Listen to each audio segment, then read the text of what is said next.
maybe just a little bit. And now we're jumping into draft here. Selangor Giants first pick, Fireflux second pick. So same again. And SRG, they're betting out this Fairness again. Rosa is amazing with this hero. And we saw how Selangor Giants plays around the team fight. Again, don't know who's making the calls, but someone has an eye for opportunity saying, this is the team fight that we want, and then they burst them down very, very quickly. So I feel like Selangor Giants, they understand their own weaknesses. Like, we're playing a burst composition. We can't let the Firebeams as well as Angela through. Yeah. It might be the same. Maybe Roger first pick for SRG. Okay. I understand the backshot though. I really love that they're playing the backshot going up against the Ling. I will just hope that they will pick up a different roamer now. Maybe go back to the Tigreal, although the Kaja was amazing. But if I recall correctly, and I have many fond memories of this, Apex 47 is great at AoE crowd control, like your Minotaurs, your Tigreals, your Grok, you know. So Kaja, although he played well, I'm not saying that he didn't. It makes a lot of sense. There's a Terizla ban. Loving it already from Fireflux. I guess that's why they banned it out, right? I mean, even like, what was it, the last ban from SRG previous game was Grok, right? So that kind of, I mean, they were looking to really narrow the choices down for Fireflux Esports, I would say, from the previous game. But I agree with you. I think as good as the Kaja is right now and how he's popping up more and more and more, these AoE roams are great to choose from. Baksha being the last ban from SRG. I love that ban coming out from SRG. They don't mind. And at this point, Fireflux are forced to give up the Luyi. Maybe give the Luyi, ban the Ling, because this backshot is definitely the answer. Oh, okay. Ling first pick? Oh, wait, Luyi. What am I talking about? Actually, no. Honestly, I think they will pick up the Ling. Actually. Yeah. The Ling can go up against the Luyi. Yep. I think this is Ling. And Fireflux is a team that have ignored actually picking up the Luyi many times during the group stages, right? Even if they have access to it. So if I were to guess, this is Ling first pick. There it is. Who tough spot now for Fireflux. I feel like the Edith was fine. I feel like Alien on the Edith was pretty good. Now we got to look at the player code here. Malaysia used to be in the top 4 in M1. For 2 Malaysian teams to make it out of the group stage, I feel very proud, but we will not be overconfident. This is coming from SRG Ozoravecki, which is their assistant coach.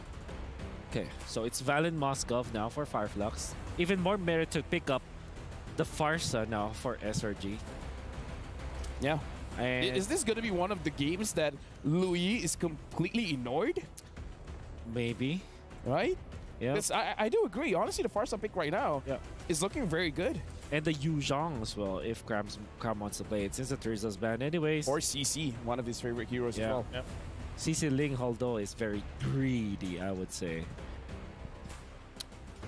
I would guess Farsa and Yu Zhang here for SRG.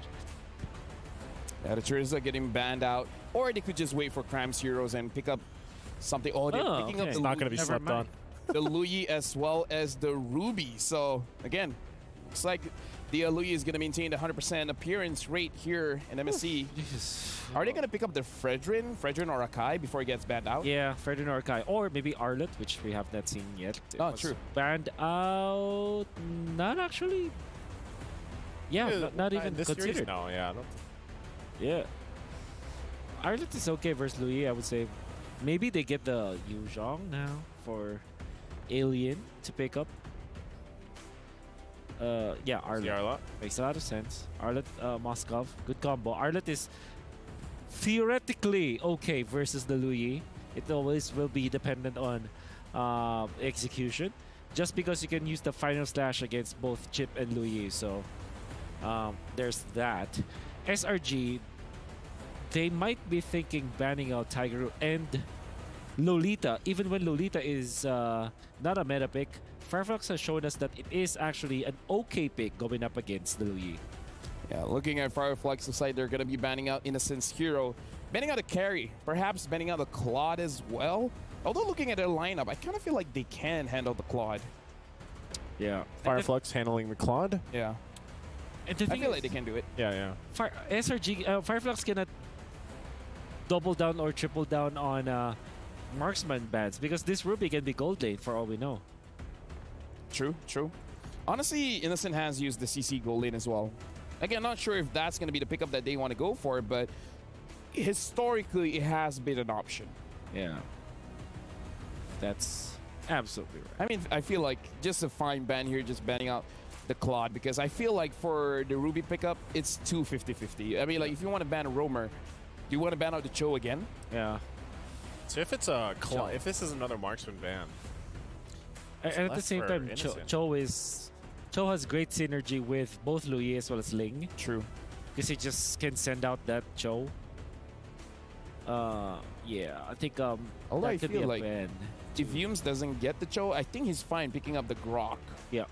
Snatching it, the Grok Louis classic combo. Oh, Harry. Forgot Yeah. about Harry. Wow. a lot of focus on Didn't even real- We forgot about Harry. Yeah, Oh I my actually goodness. thought it was banned. Yeah. a whole lot of focus on Innocent. I mean, so is this possibly just a Claude pick for him? You know, still going to be open. Pick up the Claude. Yeah. Changa goal. Okay, maybe. Oh, Not for this one. Not for knockouts.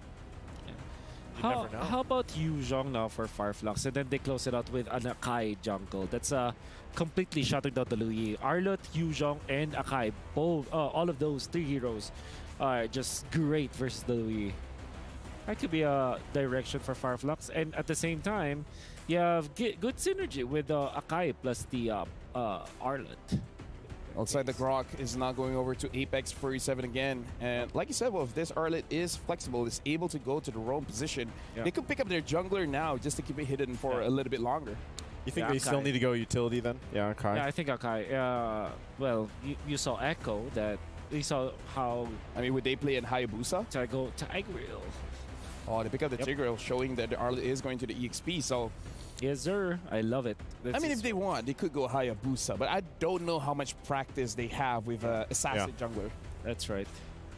Okay, so you're looking for maybe a gold laner for SRG. XP going up against Arlot. Thursday is out. Yu Zhong still looks really good for SRG. That's a massive pickup for sure.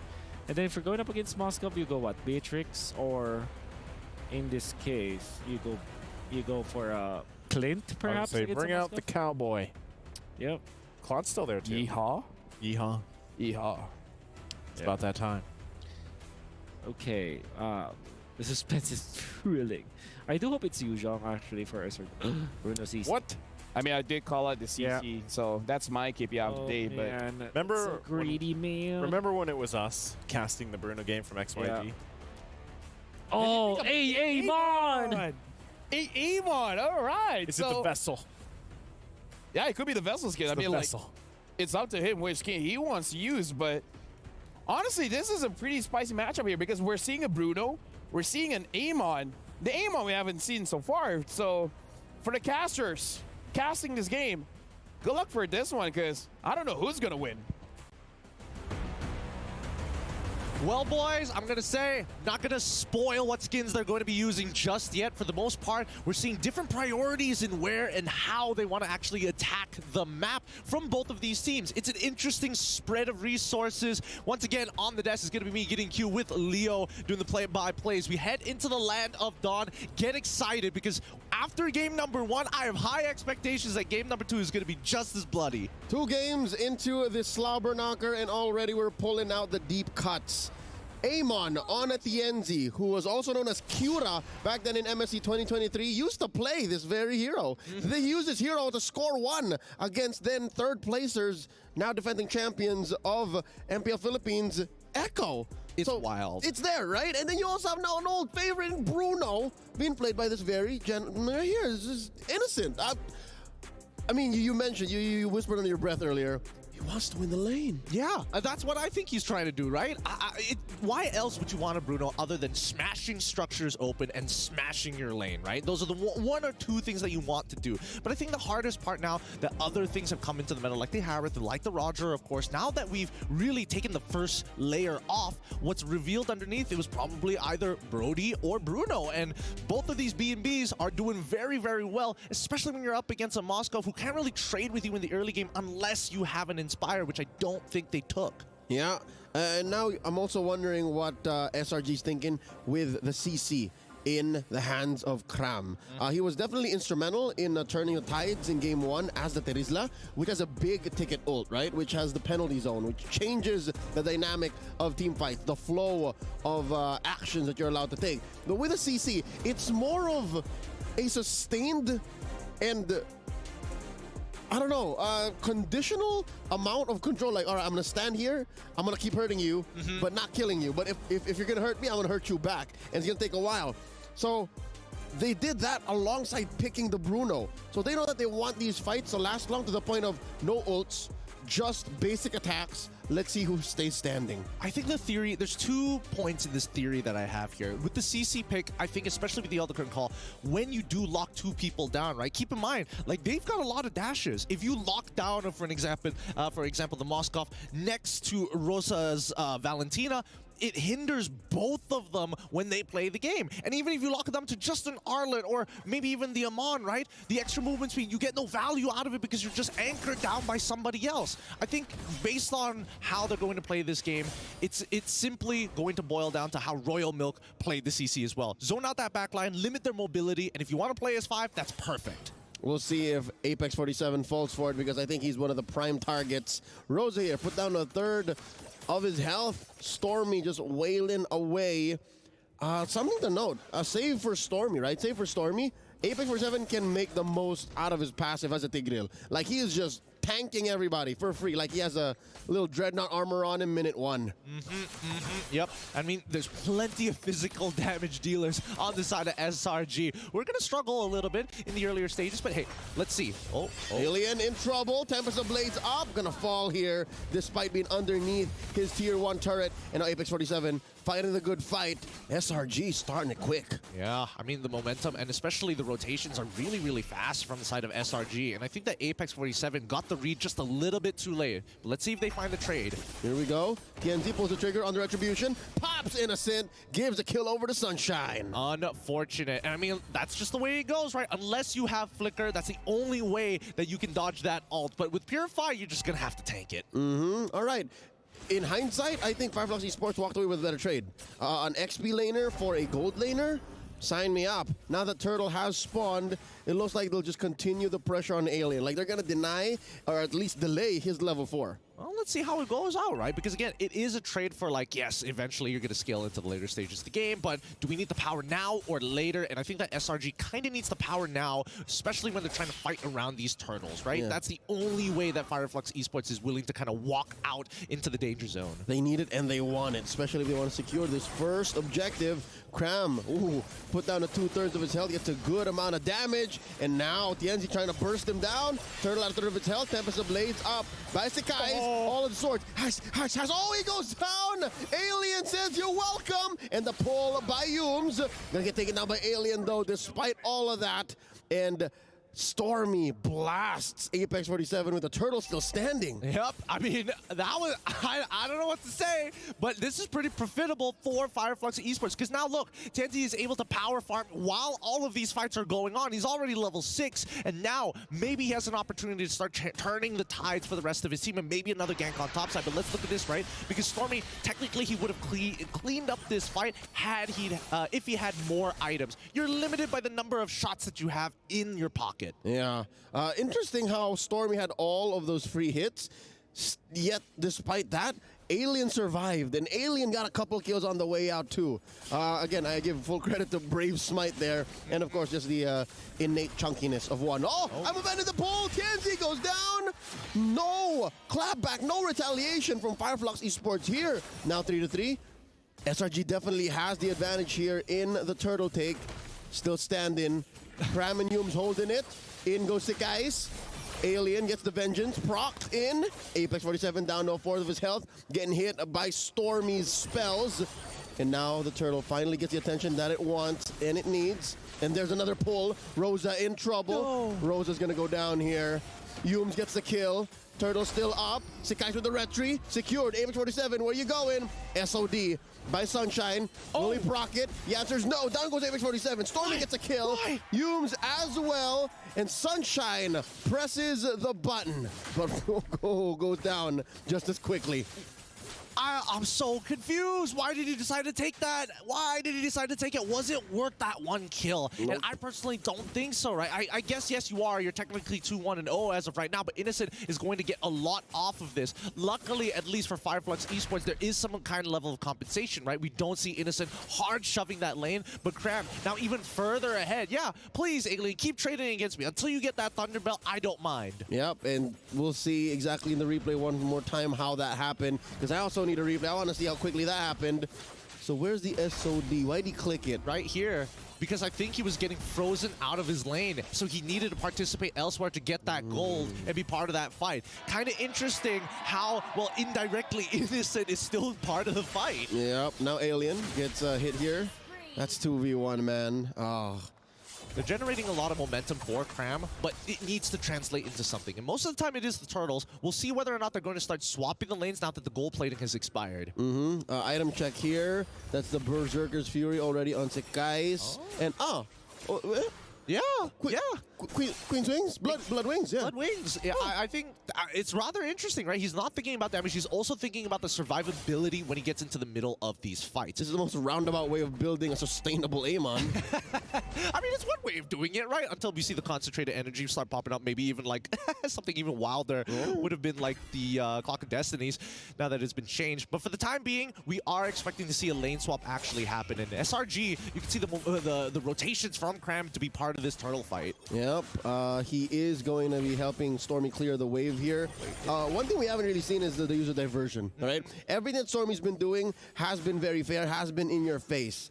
So maybe they are going to try to set up for a checkmate angle on this turtle. Again, we're only getting 2 turtles. Oh, flicker there, committed by Alien. No one home, very defensively used. Apex 47 spots Innocent in the back. All right, TNZ, he pulled out too far. It's a little tough to get into this fight here. Ooh, not to mention, the level difference. Oh, wait, that's a soft reset. Turtle, barely out of range, gets the pull in and the implosion. Both tanks pulling no punches. Tempest Blades up. Sunshine gets the SOD. Still no one home. Yums goes down. Tienzi served up a kill from Alien's final slash. Down goes Sekai's. That's a double for Tienzi. And then another one falls. Cram, 3 for 1, traded for Rosa. And Tienzi keeps going. Stormy, he gets it. That is a maniac. That's huge. That is so very huge. But now, I mean, Innocent, he's going to have to try here. Uh-oh. Alien tracks him, finds the final slash, serves it up to Sunshine. He's not going anywhere. The Thunderbelt makes him real tough to get through. Let's look at the replay one more time in this fight because honestly, Apex saved the entire situation. He got both Sekai's as well as Yums, and both of them were on top of TNZ. Had they, well, I guess maybe if just the Ruby got pulled away, I'm pretty sure the Ling would have been able to take care of TNZ. But now look at that, the momentum switches back. Here we go. Tempest of Blades up. The implosion saves Sunshine, but only for a second longer, turning it into a trade. It's not bad, but they're still trading effectively from the side of Fireflux as they continue forward. Tienzi now reading out even more with a Holy Crystal. Look at that build. He's full of damage. Apologize to him now. Okay, I'm sorry, Tienzi. I don't know your game, but now I do. 3-1 and 3. All right, he's done good work to use that shield to its most efficient. Oh no, Innocent gets bursted down just when we were talking about him. It's unlucky. It's unlucky. It's like Power Spike just achieved. Innocent is like, yes, I got the Berserker's Fury. Maybe I can clear this wave fast. Yeah. Gets one shot instantaneously, right? And now you're seeing how Fireflux Esports have adapted from game number 1. Instead of like, oh, we're going to crush down on the mid lane. We're going to keep on trading proactively. We're going to play around our mid laner, and that should be enough. But no, we're attacking your gold laner. Innocent is punishable. He is human. And that's what our analysts mentioned. Fireflux Esports perform the best when they play with a little bit of their own flavor, right? When you force out the Amon and you play it up against public enemy number 1, Ling, beautiful things happen. Apex 47 taking this amazing bush. And now the implosion catches Innocent, but only for a second longer. The final slash by Alien. I wonder if this is enough. Oh, no. I'm offended. In comes the Kais. Down goes Alien. Apex 47 might be up next. The diversion set up by Stormy. He goes through. Cram takes out Apex 47. It's a disaster for Turkey. Wait a minute, Tienzi. They have no idea he's there. They have no idea he's there. Rosa just needs to get some more information. Here they go. SOD, and in the back line, TNZ bursting down Cram. Turtle still standing. No Lord, way! that is Innocent, scores it. And now TNZ's gonna go down. Sekai's taken out by Rosa. But here comes Stormy, the forward flicker. The gambit from Fireflux Esports doesn't pay off the way that they want to. They took 2 on the way out, but the Lord still goes over to the Giants. Man, what a tough decision to make there. Do you continue to put Innocent behind, or do you look to maybe get something off by killing Sekai's? At the end of it all, SRG still walk away with the Lord, which is the biggest problem, right? Despite trading upwards, Fireflux Esports can defend this, don't worry. But I think that Sunshine, he needs to scale up fast. Oh my God. Rosa with a stolen out, offended the implosion from Apex 47. Hume's down here as well. And all SRG was thinking was, we're going to stand behind the Lord, go in and push. They didn't expect to lose 2 so quickly. I mean, I wasn't expecting them to lose 2 so quickly, but even more, that could have been 3. That honestly could have been 4. Let's look at this replay. Hopefully they catch it right at the moment. Look at Innocent here. We see the implosion, canceled straight away, right on the frame. Innocent skedaddled, as he should have. And then, again, damage control. SRG knows that, hey, this is a losing fight.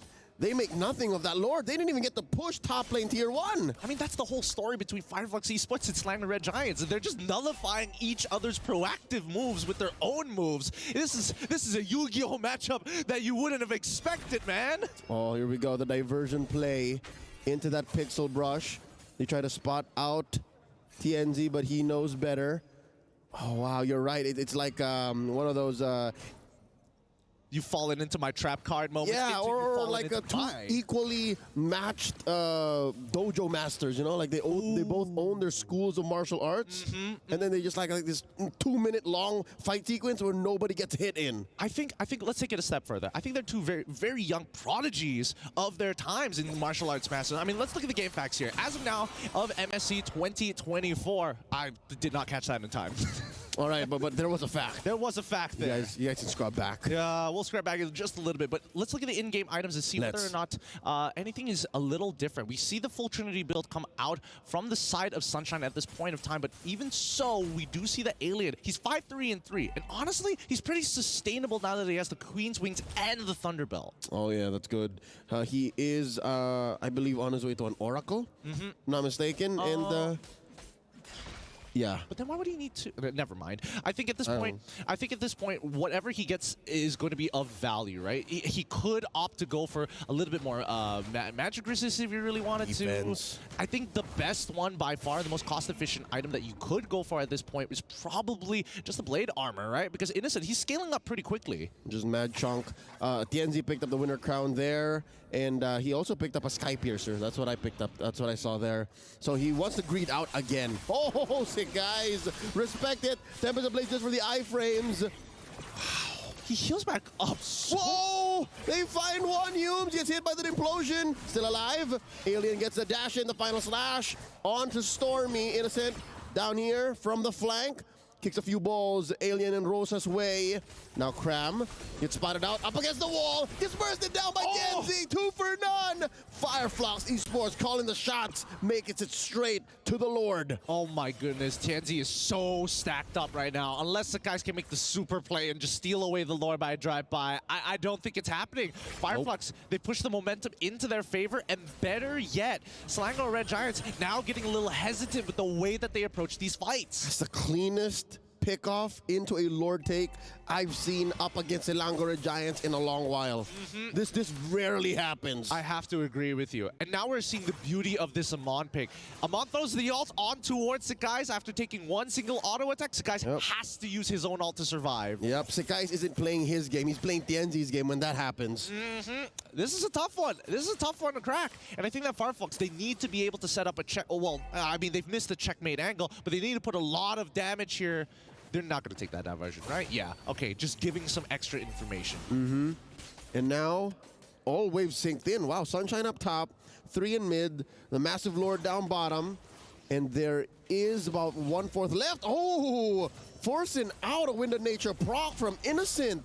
Lord crashing into that turret down bottom, and Fireflux Esports will continue to take away all the resources from SRG's jungle. And now they penetrate the base. Oh, I'm offended. Onto Avic 47, forcing her spot. Implosion onto 2! And the final slash! Pop in Hume's immortality. Oh, and now they're going even harder. Sakashi needs to reset off of this.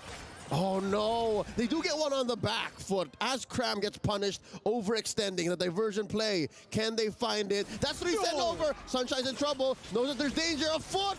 Oh, Sekais gets bursted down one more time by Genzi. Sunshine takes out Stormy. 2 defenders left versus 3 out in front. Humes gets taken down by Rosa, stolen Tempest of Blades. And with that, it's just Innocent left. Innocent versus 3 members of Fireflux Esports, and Innocent pushes them out.